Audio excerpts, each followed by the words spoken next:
Hello students, आपका स्वागत है हमारे YouTube channel Shivam physics official 9128 में। तो जैसा कि स्टूडेंट्स मैंने बोला था कि मैं आपको फिजिक्स की ज़बरदस्त क्लास लेकर यूट्यूब चैनल पर लाने वाला हूं।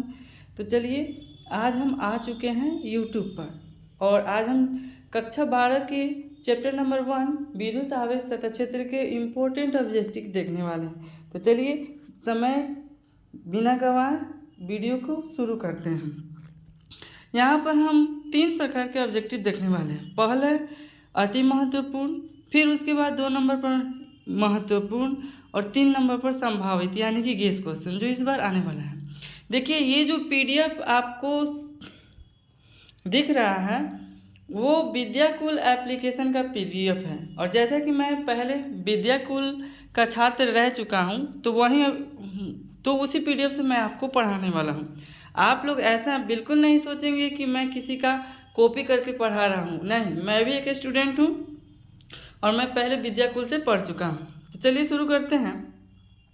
पहला क्वेश्चन है अति महत्वपूर्ण का कि विद्युत द्विध्रुव आघूर्ण का ऐसा ही मात्रक है। तो जैसा कि हम जानते हैं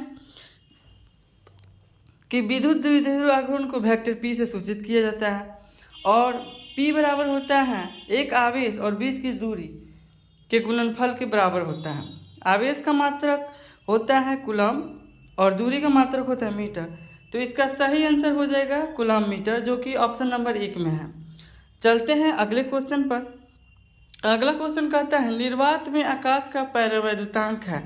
ये क्वेश्चन 2015 और 2022 में आ चुका है और ये पूछ रहा है कि इप्सिलॉन नॉट का मान क्या होता है। तो हम जानते हैं कि इप्सिलॉन नॉट बराबर होता है 8.85 इंटू 10⁻⁻12 फैराड पर मीटर। तो इसका सही आंसर हो जाएगा ऑप्शन नंबर 3। चलते हैं अगले क्वेश्चन पर। अगला क्वेश्चन कहता है कि स्थिर वैद्युत क्षेत्र होता है। ये क्वेश्चन 2010 और 2011 में बिहार बोर्ड में आ चुका है। और जैसे कि हम जानते हैं कि स्थिर वैद्युत क्षेत्र कंजर्वेटिव होता है यानी कि संरक्षी होता है। इसका सही आंसर हो जाएगा ऑप्शन नंबर 1। उसके बाद अगला क्वेश्चन कहता है कि किसी गोलीय पृष्ठ के अंदर यदि +Q आवेश रख दिया जाए तो संपूर्ण पृष्ठ से निकलने वाला वैद्युत फ्लक्स कितना होगा। ये क्वेश्चन लगभग 3 बार बिहार बोर्ड में आ चुका है, 2019, 2021 और 2022 में। और ये सीधा सीधा गॉस थ्योरम को पूछा गया है। और हम जानते हैं कि गॉस थ्योरम के अनुसार फाई बराबर होता है 1/Q/ε0। और इस क्वेश्चन का सही जवाब हो जाएगा ऑप्शन नंबर 2। चलते हैं अगले क्वेश्चन पर। अगला क्वेश्चन बोलता है कि आवेशित खोखले गोलीय चालक के भीतर वैद्युत क्षेत्र की तीव्रता होती है। देखिए, यहाँ पे खोखला गोला है और ये अंदर की बात पूछ रहा है। तो हम जानते हैं कि जब ये भीतर की बात बोले ना तो वहाँ पे वैद्युत क्षेत्र का मान 0 होता है। तो इसका सही जवाब हो जाएगा ऑप्शन नंबर 4। अगला क्वेश्चन कहता है, देखिए अगला क्वेश्चन आ गया है महत्वपूर्ण जो कि इम्पोर्टेंट है। तो इम्पोर्टेंट का पहला क्वेश्चन कहता है कि 1/4πε0 का मान होता है और ये क्वेश्चन 2021 में आया हुआ है। तो हम जानते हैं कि 1/4πε0 का मान होता है 9 × 10⁹ न्यूटन मीटर स्क्वायर प्रति कूलम्ब स्क्वायर। और इसका सही जवाब हो जाएगा ऑप्शन नंबर 1। इसके बाद आगे चलते हैं। दूसरा प्रश्न पूछ रहा है निम्न में से कौन संबंध सही है। और ये क्वेश्चन 2021 में आ चुका है। तो जैसा कि हम जानते हैं कि वैद्युत क्षेत्र की तीव्रता E बराबर होता है बल बटा आवेश। तो ऐसा आंसर हमारा ऑप्शन नंबर 1 दिख रहा है जो कि बिल्कुल सही है। तीसरा प्रश्न पूछता है किसी माध्यम का आपेक्षिक परावैद्युतांक εr बराबर क्या होता है। जैसा कि हम जानते हैं कि εr बराबर होता है किसी माध्यम की परावैद्युता बटा निर्वात में परावैद्युत। तो यहाँ पे εr बराबर होता है ε/ε0, जहाँ ε किसी माध्यम का परावैद्युतांक है और ε0 निर्वात का परावैद्युतांक है। तो इसका सही जवाब हो जाएगा ऑप्शन नंबर 1। अगला क्वेश्चन कहता है आवेश का पृष्ठ घनत्व बराबर होता है और ये क्वेश्चन 2021 में आया हुआ है। तो जैसा कि हम जानते हैं कि आवेश के पृष्ठ घनत्व को सिग्मा से प्रदर्शित किया जाता है और सिग्मा बराबर होता है Q/A, यानी कि कुल आवेश बटा कुल क्षेत्रफल। तो इसका सही जवाब हो जाएगा ऑप्शन नंबर 2। आगे चलते हैं। पूछ रहा है क्वेश्चन कि पानी का परावैद्युत स्थिरांक होता है। ये क्वेश्चन भी 2021 में आया हुआ है। तो हम जानते हैं कि पानी का परावैद्युत स्थिरांक होता है 80। अगला क्वेश्चन कहता है विद्युत क्षेत्र में आवेशित कण पर लगने वाला बल का मान होता है। देखिए वैद्युत क्षेत्र है, उसमें कोई कण है जो कि आवेशित है। तो जानते हैं हम सूत्र से कि वैद्युत क्षेत्र यानी कि E बराबर होता है F/Q। तो यहाँ से हमको F का मान निकालना है, तो F बराबर हो जाएगा Q × E यानी कि आवेश गुना वैद्युत क्षेत्र। तो इस प्रश्न का सही जवाब हो जाएगा ऑप्शन नंबर 1। अगला क्वेश्चन कहता है संबंध Q बराबर NE में निम्न में कौन n का मान संभव नहीं है। ये क्वेश्चन 2021 में आया हुआ है। तो हम जानते हैं कि n का मान दशमलव में नहीं हो सकता है, भिन्न में नहीं हो सकता है, यानी कि बटे में नहीं हो सकता। तो यहाँ पे ऑप्शन नंबर 3 जो है वहाँ पे n का मान 4.2 है, जो कि n का मान संभव नहीं है। तो हमारा सही जवाब हो जाएगा ऑप्शन नंबर 3। अगला क्वेश्चन है हवा में इप्सिलॉन r का मान होता है, यानी कि निर्वात में जो इप्सिलॉन का मान होता है उसका अनुपात पूछ रहा है। तो epsilon not upon epsilon not दोनों कैंसिल आउट होकर के 1 हो जाएगा। तो इसका सही जवाब हो जाएगा ऑप्शन नंबर 3। अगला क्वेश्चन कहता है आवेश का बीमा होता है। ये क्वेश्चन 2020 में आया हुआ है और जैसा कि हम जानते हैं कि आवेश बराबर होता है धारा गुने समय। ठीक है, तो धारा का बीमा होता है एम्पियर और समय यानी कि टी का बीमा होता है कैपिटल टी। तो आवेश का बीमा क्या हो जाएगा AT। तो इसका सही जवाब हो जाएगा ऑप्शन नंबर 1। उसके बाद अगला क्वेश्चन कहता है कि निम्न में से किस राशि का मात्रक वोल्ट मीटर होता है। और ये क्वेश्चन 2020 में आया हुआ है। देखिए यहाँ पे वैद्युत क्षेत्र की तीव्रता जो होता है ना उसका 2 मात्रक होता है। पहला होता है E बराबर F/Q, तो यहाँ से आ जाएगा न्यूटन पर कूलम। दूसरा होता है E बराबर dV/dx, यहाँ से आएगा वोल्ट पर मीटर। तो यहाँ पे वोल्ट पर मीटर पूछा है, तो ये किसका मात्रक है, तो विद्युत क्षेत्र की तीव्रता का मात्रक है। इसका सही जवाब हो जाएगा ऑप्शन नंबर 2। उसके बाद अगला प्रश्न कहता है कि इप्सिलॉन नॉट का मात्रक होता है और ये क्वेश्चन भी 2020 में आया हुआ है। तो इप्सिलॉन नॉट का मात्रक हम सभी जानते हैं फैराड पर मीटर होता है। तो इसका सही जवाब हो जाएगा ऑप्शन नंबर 2। उसके बाद अगला प्रश्न कहता है कि आवेश के पृष्ठ घनत्व का मात्रक होता है। ये क्वेश्चन 2020 में और ये क्वेश्चन बहुत इंपॉर्टेंट है क्योंकि ये देखिए एक ही क्वेश्चन को कितने बार घुमाकर पूछा गया। और हम जानते हैं कि सिग्मा बराबर होता है Q/A, जहाँ Q आवेश है तो आवेश का मात्रक हो जाएगा कूलम, और A जो कि क्षेत्रफल है तो क्षेत्रफल का मात्रक होता है मीटर स्क्वायर। तो इसका आंसर हो जाएगा कूलम पर मीटर स्क्वायर, जो कि ऑप्शन नंबर 1 में दिया हुआ है। अगला क्वेश्चन कहता है जब किसी वस्तु को आवेशित किया जाता है तो उसका द्रव्यमान यानी कि उसके द्रव्यमान पर क्या इफेक्ट पड़ता है। और ये क्वेश्चन भी 2018 में आया हुआ है। तो देखिए जब किसी वस्तु को ऋण आवेशित किया जाता है ना तब उसका द्रव्यमान बढ़ता है, और जब कोई वस्तु धन आवेशित हो जाता है तो उसका द्रव्यमान घट जाता है। लेकिन यहाँ पे ऐसा कुछ नहीं पूछा है। यहाँ पे पूछा है कि जब किसी वस्तु को आवेशित किया जाता है तो उसका द्रव्यमान बढ़ या घट सकता है।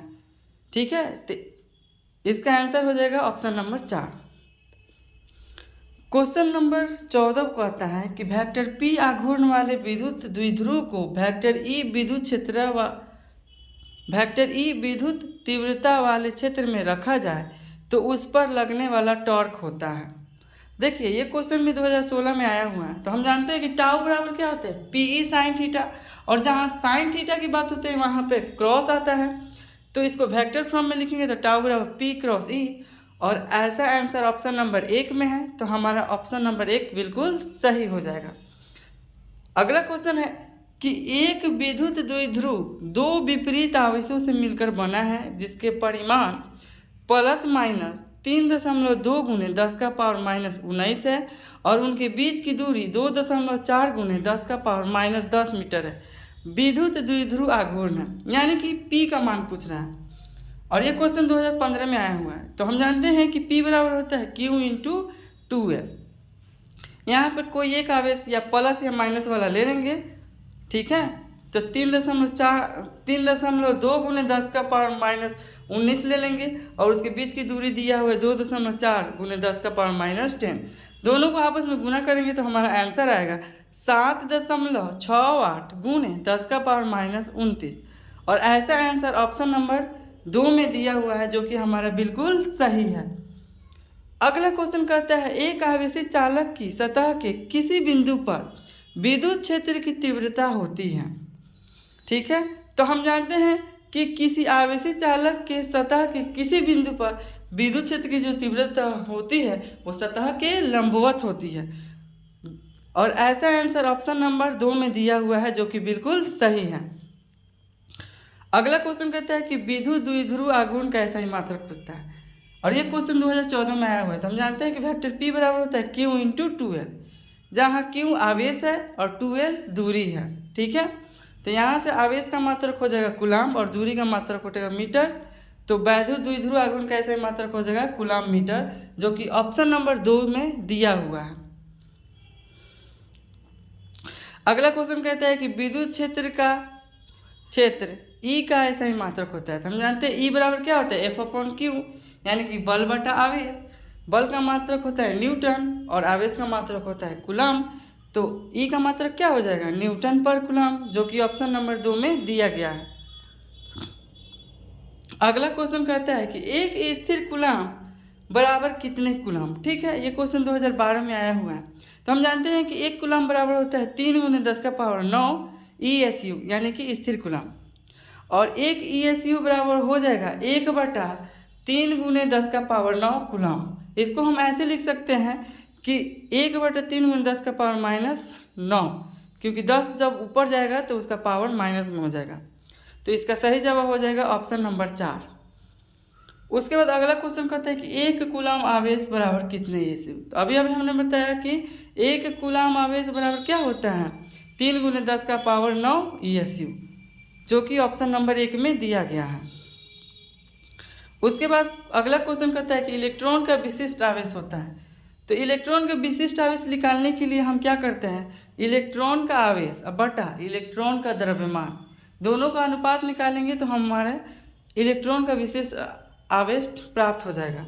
तो यहाँ पे इलेक्ट्रॉन पर आवेश होता है 1.6 इंटू 10 की घात माइनस 19, और इलेक्ट्रॉन का द्रव्यमान होता है 9.1 गुने 10 का पावर माइनस 31 kg। दोनों को जब हम भाग देंगे तो हमारा विशिष्ट आवेश होगा 1.8 इंटू 10⁻11 कूलम पर kg, जो कि ऑप्शन नंबर 1 में दिया गया है। उसके बाद अगला क्वेश्चन कहता है कि इनमें से कौन सी राशि अदिश है। देखिए ये क्वेश्चन 2011 में आया हुआ है। यहाँ पे आवेश भी अदिश राशि है, धारिता भी अदिश राशि है, विभव भी अदिश राशि है। तो इसका सही जवाब हो जाएगा ऑप्शन नंबर 4 उपयुक्त सभी। अगला क्वेश्चन कहता है किसी बिंदु पर विद्युत क्षेत्र की तीव्रता होती है। ये क्वेश्चन 2022 में पूछा गया। तो विद्युत क्षेत्र की तीव्रता का फॉर्मूला क्या होता है E बराबर F/Q, और ऐसा आंसर ऑप्शन नंबर 1 में है, जो कि बिल्कुल सही है। उसके बाद क्वेश्चन नंबर 24 बोल रहा है कि आवेश का पृष्ठ घनत्व होता है। ये क्वेश्चन भी 2022 में पूछा गया और ना जाने कितने बार बिहार बोर्ड में पूछा गया। हम जानते हैं कि आवेश का पृष्ठ घनत्व को हम सिग्मा से प्रदर्शित करते हैं, और सिग्मा बराबर होता है Q/A।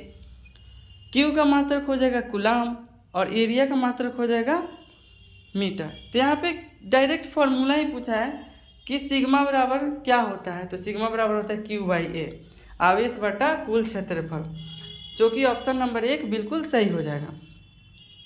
अगला क्वेश्चन कहता है कि कूलाम नियम का सदिश रूप होता है। तो कूलाम नियम का सदिश रूप होता है, देखिए पहले कूलाम नियम जो है उसको हम लिख लेंगे। तो कूलाम नियम होता है बराबर 1/4πε0 Q1 Q2 अपन r²। ठीक है, इसको वेक्टर फॉर्म में लिखने के लिए वेक्टर चढ़ाएंगे और एकांक सदिश से गुना कर देंगे। और एकांक सदिश जो होता है वो होता है वेक्टर r/r। तो इसके अनुसार हमारा जो नीचे r का स्क्वायर दिया है उसमें एक पावर बढ़ जाएगा, तो हमारा वेक्टर फॉर्म हो जाएगा F बराबर 1/4πε0 Q1 Q2 अपन वेक्टर आर का मोड का क्यूब और इनटू हो जाएगा वेक्टर आर, जो कि ऑप्शन नंबर 1 में दिया हुआ है। उसके बाद अगला क्वेश्चन कहता है निम्न में कौन इलेक्ट्रॉन के आवेश के लिए सही है। ठीक है, तो निम्न में कौन इलेक्ट्रॉन के लिए आवेश सही है, तो ये पूछ रहा है कि एक इलेक्ट्रॉन पर कितने आवेश होता है। और जैसा कि हम लोग जानते हैं कि एक इलेक्ट्रॉन पर आवेश होता है E बराबर 1.602 इंटू 10⁻⁻90 कूलम, जो कि ऑप्शन नंबर 4 में दिया हुआ है। उसके बाद अगला क्वेश्चन देखते हैं। अगला क्वेश्चन कह रहा है कि विद्युत तीव्रता का सही मात्रक। तो विद्युत तीव्रता का सही मात्रक क्या होता है, विद्युत तीव्रता बराबर होता है F/Q, यहाँ से आएगा न्यूटन पर कूलम, जो कि ऑप्शन नंबर 1 में दिया हुआ है। उसके बाद अगला क्वेश्चन देखते हैं, विद्युत फ्लक्स का सही मात्रक पूछ रहा है। तो विद्युत फ्लक्स बराबर होता है फाई बराबर क्या होता है E ए कॉस थीटा होता है, कॉस थीटा तो कांस्टेंट होता है। तो E का मात्रक होता है वोल्ट मीटर और एरिया का मात्रक होता है मीटर स्क्वायर। 1 मीटर से 1 मीटर कट जाएगा, तो विद्युत फ्लक्स का मात्रक हो जाएगा वोल्ट मीटर, जो कि ऑप्शन नंबर 3 में दिया हुआ है। उसके बाद अगला क्वेश्चन कहता है चालक पदार्थ से बने असीमित आवेशित पतली चादर के सतह के निकट स्थित किसी बिंदु पर वैद्युत क्षेत्र का मान होता है। तो देखिए ये गॉस थ्योरम का अनुप्रयोग पूछा है, और जब पतली चादर होता है अनंत लंबाई के, तो उसके अनुसार किसी बिंदु पर वैद्युत क्षेत्र की तीव्रता का मान होता है σ/2πε0। ठीक है, तो इसका ऑप्शन नंबर 3 बिल्कुल सही हो जाएगा। उसके बाद अगला क्वेश्चन कहता है कि किसी आवेशित खोखले गोलेकार चालक के भीतर वैद्युत क्षेत्र की तीव्रता का मान होता है। देखिए यहाँ पे फिर अंदर की बात पूछ रहा है, और खोखला गोला चालक के अंदर वैद्युत क्षेत्र की तीव्रता का मान होता है 0। तो इसका ऑप्शन नंबर 3 बिल्कुल सही हो जाएगा। उसके बाद देखिए यहाँ पे टाइप 3 का क्वेश्चन आ गया हुआ है। टाइप 3 का क्वेश्चन जो कि संभावित है, अभी तक परीक्षा में नहीं आया है, लेकिन इस बार आने की संभावना है। तो पहला क्वेश्चन है कि धातुओं का परवैद्युतांक होता है। तो याद रखिएगा कि धातुओं का परवैद्युतांक जो होता है वो इन्फिनिटिव यानी कि अनंत होता है। ठीक है, अगला क्वेश्चन कर रहा है साबुन के एक बुलबुले को जब आवेशित किया जाता है तब उसकी त्रिज्या। ये एनसीईआरटी का क्वेश्चन है और ये भी संभावित क्वेश्चन है। तो हम जानते हैं कि साबुन के एक बुलबुले को जब आवेशित किया जाता है तो जब उसके द्रव्यमान बढ़ता है, और जब द्रव्यमान बढ़ेगा तो उसकी त्रिज्या भी बढ़ेगी। तो इसका सही जवाब हो जाएगा ऑप्शन नंबर 1, उसकी त्रिज्या बढ़ती है। क्वेश्चन नंबर 3 कह रहा है कि विद्युत क्षेत्र में प्रवेश करने पर वाले इलेक्ट्रॉन का प्रारंभिक वेग विद्युत क्षेत्र से भिन्न दिशा में हो तो विद्युत क्षेत्र में इलेक्ट्रॉन का पथ होगा। तो इसका सही आंसर होगा परवलय होगा, जो कि ऑप्शन नंबर 4 में दिया गया है। अगला क्वेश्चन है निम्न में कौन सदिश राशि है। देखिए आवेश अदिश राशि है, धारिता अदिश राशि है, विभव भी अदिश राशि है, लेकिन विद्युत क्षेत्र की तीव्रता एक सदिश राशि है। तो इसका सही जवाब हो जाएगा ऑप्शन नंबर 4। अगला क्वेश्चन कहता है कि दो सजातीय आवेशों को प्लस, देखिए बोल रहा है कि दो सजातीय आवेश को प्लस क्यू को कैपिटल क्यू को मिलाने वाली रेखा के बीच में एक अन्य आवेश स्मॉल क्यू रख दिया जाए तो निकाय संतुलित हो जाता है। तो स्मॉल क्यू का मान है, तो इसका आंसर हो जाएगा ऑप्शन नंबर 4 -q/4। इसका सॉल्यूशन दिया हुआ है, और हम हर एक क्वेश्चन का भी सॉल्यूशन डालेंगे एक एक क्वेश्चन का पेन कॉपी पर, जिससे आप लोगों को किसी भी प्रकार का दिक्कत नहीं होने वाली है। अगला क्वेश्चन है कि एक स्थिर आवेश उत्पन्न करता है। तो देखिए जब आवेश स्थिर रहता है ना तो वो केवल विद्युत क्षेत्र उत्पन्न करता है। ठीक है, तो इसका सही जवाब हो जाएगा ऑप्शन नंबर 1। अगला क्वेश्चन कहता है कि विद्युत आवेशों के बीच बल का नियम दिया जाता है निम्न नाम से। देखिए विद्युत आवेशों के बीच बल का नियम दिया जाता है कूलाम के नियम से। ठीक है, तो इसका सही जवाब हो जाएगा ऑप्शन नंबर 4। फिर अगला क्वेश्चन है कि निम्न में किसका अस्तित्व संभव नहीं है। ठीक है, तो यहाँ पर किसका अस्तित्व संभव नहीं है, राइट। तो यहाँ पे हम लोग चेकआउट करेंगे जो दिया हुआ है उससे, और जो एक आवेश है उससे भाग देकर देखेंगे। अगर अगर हमारा आंसर दशमलव में आता है तो ये समझ जाइएगा कि अगर n का मान दशमलव में आता है तो समझ जाइएगा कि उसी का मान संभव नहीं है। तो यहाँ पे भाग देने पर हमको पता चलता है, देखिए 1.6 को अगर हम 1 से गुना करेंगे तो 1 प्राप्त होगा। 1.6 को यदि हम 2 से गुना करेंगे तो 3.2 होगा सब। फिर 1.6 को यदि हम 3 से गुना करेंगे तो 4.8 होगा। तो यहाँ पे सारे ऑप्शन मिल रहा है, लेकिन एक ऑप्शन भिन्न है, ऑप्शन नंबर 3, यही हमारा आंसर हो जाएगा। अगला क्वेश्चन कहता है यदि दो आवेशों के बीच की दूरी दुगुनी कर दी जाए तो उसके बीच लगने वाला बल हो जाएगा। देखिए, अगर दूरी बढ़ेगी तो बल घटेगा, अगर बल बढ़ेगा तो दूरी घटेगी। तो देखिए, यदि ऐसा क्वेश्चन जब भी पूछे यदि दो आवेशों के बीच की दूरी दुगुनी कर दी जाए तो उसके बीच लगने वाला बल का होगा, तो उसमें आप 4 से भाग दे दीजिएगा। तो इसका सही आंसर हो जाएगा ऑप्शन नंबर 3, 1/4।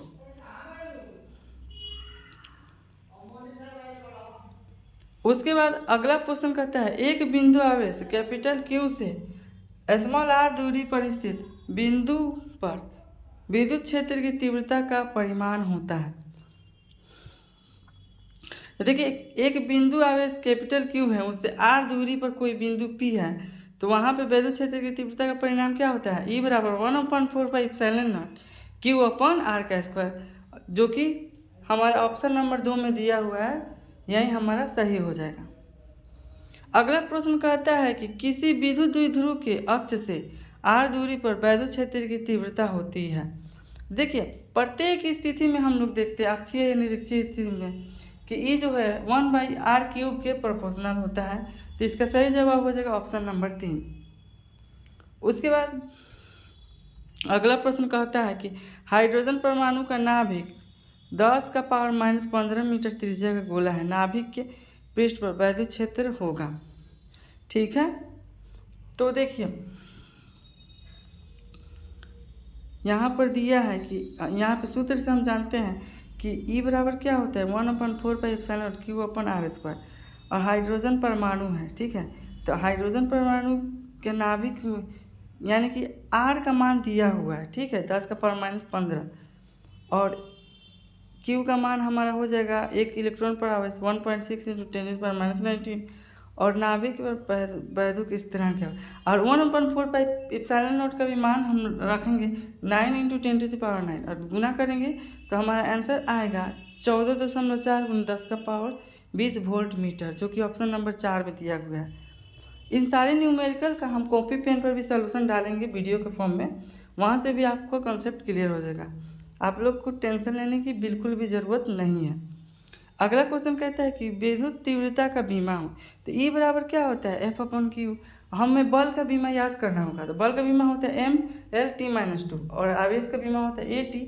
जब ऊपर नीचे करेंगे तो हमारा आंसर आएगा mLt⁻³ I⁻⁻1, जो कि ऑप्शन नंबर 2 में दिया गया है। उसके बाद अगला क्वेश्चन है एक बंद पृष्ठ के अंदर एक वैद्युत द्विध्रुव स्थित है, पृष्ठ से निर्गत कुल वैद्युत फ्लक्स होगा। तो देखिए, वैद्युत द्विध्रुव में एक साइड प्लस आवेश होता है, एक साइड माइनस आवेश हो जाए, तो कुल वैद्युत फ्लक्स का मान 0 आएगा, क्योंकि फ्लक्स बराबर क्या होता है गॉस के नियम से, फाई बराबर होता है Q/ε0। जब Q नेट निकालेंगे तो वहीं 0 आएगा, तो फ्लक्स का मान भी 0 आएगा, इसलिए ऑप्शन नंबर 4 हमारा बिल्कुल सही है। उसके बाद है कि अनंत लंबाई के आवेशित बेलनाकार चालक के अक्ष से r दूरी पर विद्युत क्षेत्र होगा। तो देखिए, ये भी गॉस के नियम के अनुप्रयोग है, और इस स्थिति में E बराबर होता है λ/2πε0r, जो कि ऑप्शन नंबर 2 में दिया गया है।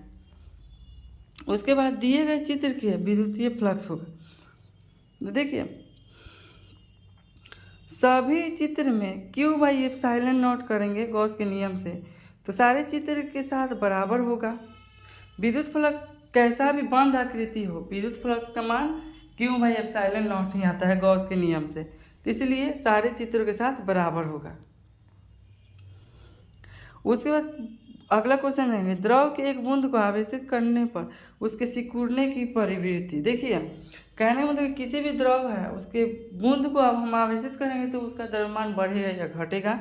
ठीक है, जब बढ़ेगा तो तो उसकी त्रिज्या बढ़ेगी, तो त्रिज्या बढ़ेगी तो लेकिन उस सिकुड़ नहीं पाएगा, उसकी सिकुड़ने की प्रवृत्ति क्या होगी, घटेगी। तो इसका ऑप्शन नंबर 2 बिल्कुल सही है। एक आवेश चालक के सतह के किसी बिंदु पर क्षेत्र की तीव्रता, देखिए ये क्वेश्चन आ चुका है, पहले हम करा चुके हैं। तो एक आवेश चालक के सतह के किसी बिंदु पर वैद्युत क्षेत्र की तीव्रता क्या होती है, सतह के लंबवत होती है। उसके बाद अगला क्वेश्चन है कि वायु में स्थित एकांक धनावेश से निकलने वाले विद्युत फ्लक्स का मान होता है। ये भी गॉस का नियम पूछ दिया है। गॉस नियम के अनुसार विद्युत फ्लक्स फाई बराबर क्या होता है, Q/ε0, जो कि ऑप्शन नंबर 2 में दिया गया है। उसके बाद अगला क्वेश्चन है कि किसी दिए गए पृष्ठ के लिए गॉस का नियम इस प्रकार लिखा गया है कि समेशन ऑफ, देखिए बंद समाकलन EdA बराबर 0। इससे हम यह निष्कर्ष निकाल सकते हैं कि, तो क्या निष्कर्ष निकाल सकते हैं कि पृष्ठ से होकर संपूर्ण विद्युत फ्लक्स शून्य है। जब फाई शून्य है तो इसका मतलब यही है कि पृष्ठ से होकर संपूर्ण विद्युत फ्लक्स शून्य है। हमारा ऑप्शन नंबर 3 बिल्कुल सही हो जाएगा। उसके बाद है कि वैद्युत द्विध्रुव की निरक्षीय स्थिति में तीव्रता होती है। देखिए निरक्षीय स्थिति में जब हम निकालते हैं तो E बराबर आता है 1/4πε0 P/r का क्यूब, ठीक है। तो ये हमारा ऑप्शन नंबर 1 बिल्कुल सही हो जाएगा। दो बिंदु आवेश पहले वायु में तथा फिर के परावैद्युतांक वाले माध्यम में उतने ही परस्पर दूरी पर रख दे, दोनों दशाओं में आवेश के बीच लगने वाले बलों का अनुपात हो।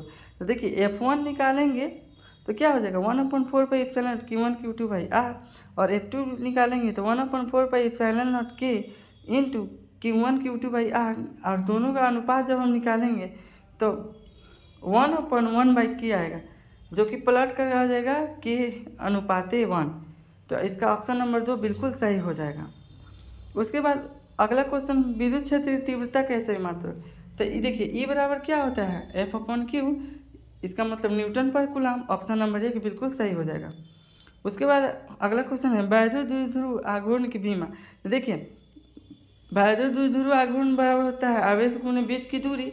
आवेश का बीमा होता है AT और दूरी का बीमा होता है L, तो इसका बीमा हो ATL, ठीक है। इसका ऑप्शन नंबर A बिल्कुल सही हो जाएगा। लता, आप ट्रिक से लता भी याद रख सकते हैं। उसके बाद अगला क्वेश्चन कि वैद्युत द्विध्रुव आघूर्ण की दिशा होती है। तो देखिए वैद्युत द्विध्रुव आघूर्ण की दिशा माइनस से प्लस की ओर होती है, यानी ऋण आवेश से धन आवेश की ओर होती है। तो इसका ऑप्शन नंबर 1 बिल्कुल सही हो जाएगा। अगला क्वेश्चन कहता है कि दो विपरीत आवेशित चालक प्लेटों के बीच क्षेत्र की तीव्रता होती है।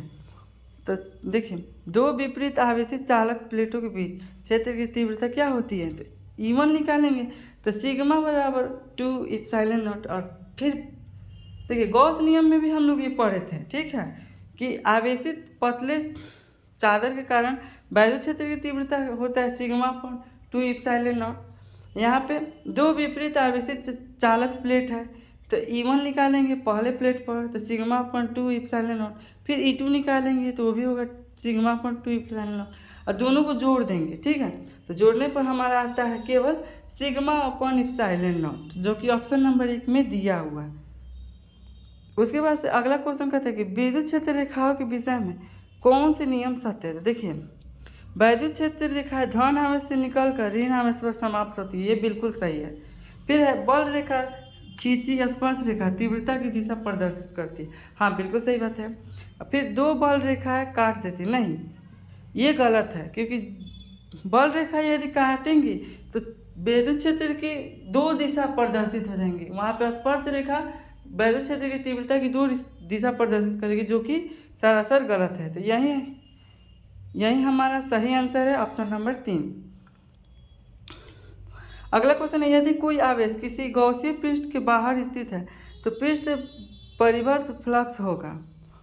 तो यदि कोई आवेश किसी गॉसीय पृष्ठ से बाहर स्थित है, देखिए बंद पृष्ठ के अंदर होगा तब Q/ε0, अगर बाहर स्थित है तो वो शून्य होगा। तो ऑप्शन नंबर 1 हमारा बिल्कुल सही हो जाएगा। चलते हैं अगले क्वेश्चन पर। अगला क्वेश्चन कहता है कि एकल बिंदु आवेश से r दूरी पर वैद्युत क्षेत्र की तीव्रता होती है। देखिए एकल बिंदु आवेश से r दूरी पर वैद्युत क्षेत्र की तीव्रता क्या होती है? E बराबर 1/4 पाई एप्सिलॉन नॉट Q/r²। यहाँ E डायरेक्टली प्रोपोर्शनल है 1/r² के, जो कि ऑप्शन नंबर 2 में दिया गया है। उसके बाद अगला क्वेश्चन है कि वैद्युत द्विध्रुव पर लगने वाले बल आघूर्ण की दिशा होती है। ठीक है, देखिए टाउ बराबर P×E होता है। ठीक है, तो यहाँ पे P और E दोनों के लंबवत होगी उसकी दिशा, जो कि ऑप्शन नंबर 3 में दिया गया है। उसके बाद है कि यदि किसी गोलीय चालक की त्रिज्या कैपिटल R तथा उसे कैपिटल Q दिया जाए तो उसके पृष्ठ पर क्षेत्र की तीव्रता होती है। देखिए ये डायरेक्ट फार्मूला ही पूछ दिया है, तो ये बराबर क्या होगा 1/4 पाई एप्सिलॉन नॉट Q/r², जो कि ऑप्शन नंबर 1 दिया हुआ है। ऑप्शन नंबर 1 हमारा बिल्कुल सही हो जाएगा। हमारा जो क्वेश्चन था अब यहीं पे हो गया है। अगर हमारा वीडियो अच्छी लगी हो तो कमेंट करें, शेयर करें, लाइक करें और चैनल को सब्सक्राइब करें। और स्टूडेंट आप लोगों के लिए एक आवश्यक सूचना, ये जितने भी हम क्वेश्चन कराए हैं इन सभी क्वेश्चन का एक एक क्वेश्चन का सलूशन पेन और कॉपी पर एक मिनट या 2 मिनट जितना का भी वीडियो हो हम अलग से डालेंगे समझा कर, ताकि आप लोगों को जो भी क्वेश्चन है फर्स्ट चैप्टर का उसमें किसी प्रकार का दिक्कत ना हो। ठीक है, आपको किसी भी क्वेश्चन में अगर दिक्कत होता है तो जाकर पेन कॉपी से जो हम पढ़ाए हुए हैं वो वाले वीडियो आप देखेंगे तो आपको क्लियर हो जाएगा। हम सारे प्रश्नों को एक बार फिर से डालेंगे आप लोगों के लिए, आप लोगों को किसी प्रकार की दिक्कत नहीं होने वाली है हमारे यूट्यूब चैनल से। अगर हमारा पढ़ाने का तरीका आप लोगों को अच्छा लगे तो कमेंट करें, चैनल को शेयर करें, लाइक करें और सब्सक्राइब करें। चलिए मिलते हैं अगले वीडियो में, तब तक के लिए धन्यवाद। आप लोग अपना ख्याल रखिएगा।